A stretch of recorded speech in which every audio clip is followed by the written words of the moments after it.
সরকারের বুকের মধ্যে থেকে যদি নতুন দল করার চেষ্টা করেন, আপনাদের উদ্যোগ শুরুতেই কিন্তু এটা কিন্তু হতাশায় পর্যবেসিত হতে পারে, শুরুতেই প্রশ্নবিদ্ধ হবে, শুরুতেই কিন্তু হোঁচট খেতে পারে। আপনাদের যেটুকু সম্ভাবনা, সেই সম্ভাবনা কিন্তু বিনষ্ট হয়ে যেতে পারে।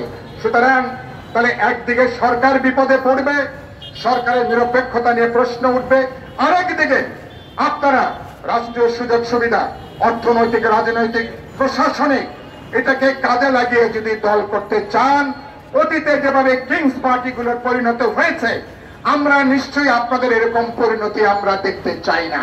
আমরা দেখতে চাই নতুন ভাবে আপনারা বাজার সোজা করে দাঁড়াবেন, যেভাবে রাজনৈতিক দল করে তাদের মতন করে দল করবেন, জনগণের কাতারে যাবেন।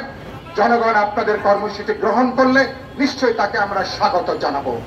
আমি শেষে যে কথা বলে আমার কথাটা শেষ করব, বাংলাদেশে এই মুহূর্তে সবচেয়ে খারাপ আছে আমার শ্রমজীবী সাধারণ মানুষ।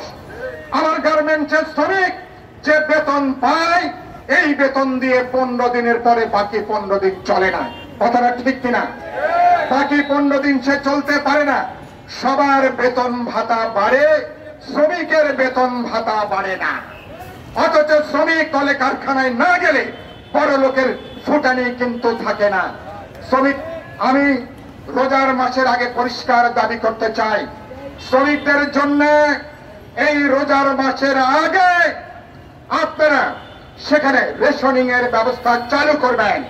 এই দুর্মূল্যের বাজারে আপনারা মহার্ঘ ভাতা চালু করবেন যদি, এবং শ্রমিকদের জন্য শ্রমিকরা কিভাবে বেঁচে থাকবে, পরিবার প্রতি এই রোজার মাসে কমপক্ষে ন্যূনতম 5,000 টাকা করে প্রত্যেক শ্রমিক পরিবারকে দেবার ব্যবস্থা করবেন। এবারকার অভ্যুত্থানে ছাত্রদের পরে সবচেয়ে বেশি জীবন দিয়েছে আমার শ্রমিকেরা, খেয়াল করবেন।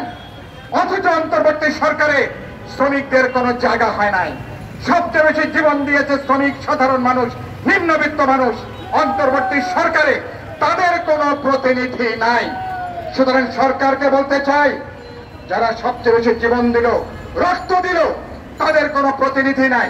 তারা দাবি দেওয়া করলে আপনারা মন খারাপ করেন, তারা রাজপথে মিছিল করলে আপনাদের কপালে ভাঁজ দেখি। এটা কেন করবেন? সরকারকে বলতে চাই, সিধা পথে হাঁটেন। সুতরাং এই শ্রমিক না বাঁচলে, শ্রমজীবী মানুষ না বাঁচলে বাংলাদেশের মানুষ কিন্তু বাঁচবে না। আমার রিক্সা শ্রমিক, আমার বস্তিবাসী, নিম্নবিত্ত, মধ্যবিত্ত মানুষ যারা আছেন, কোন রকমে মরতে মরতে তারা এখনো বেঁচে আছেন। 1.5 থেকে 2 কোটি মানুষ রাত্রেবেলা না খেয়ে, আধা পেটা খেয়ে তারা এখন ঘুমাতে যান। এই মানুষকে যদি বাঁচানো না যায়, তাহলে কিন্তু অভ্যুত্থানের অর্জন কিন্তু ব্যর্থ হয়ে যাবে। আমার এই মানুষ, শ্রমজীবী সাধারণ মানুষ, তারা যদি আজকে খাওয়া পড়ার ব্যবস্থা করতে না পারেন, আমার কেবলমাত্র মুখের কথা বলে, সংস্কারের কথা বলে মানুষকে আপনি কিন্তু সেখানে কিন্তু সান্ত্বনা দেওয়া যাবে না। সেজন্য সরকারকে বলবো, এই ব্যবস্থাগুলোকে কার্যকারী করবেন।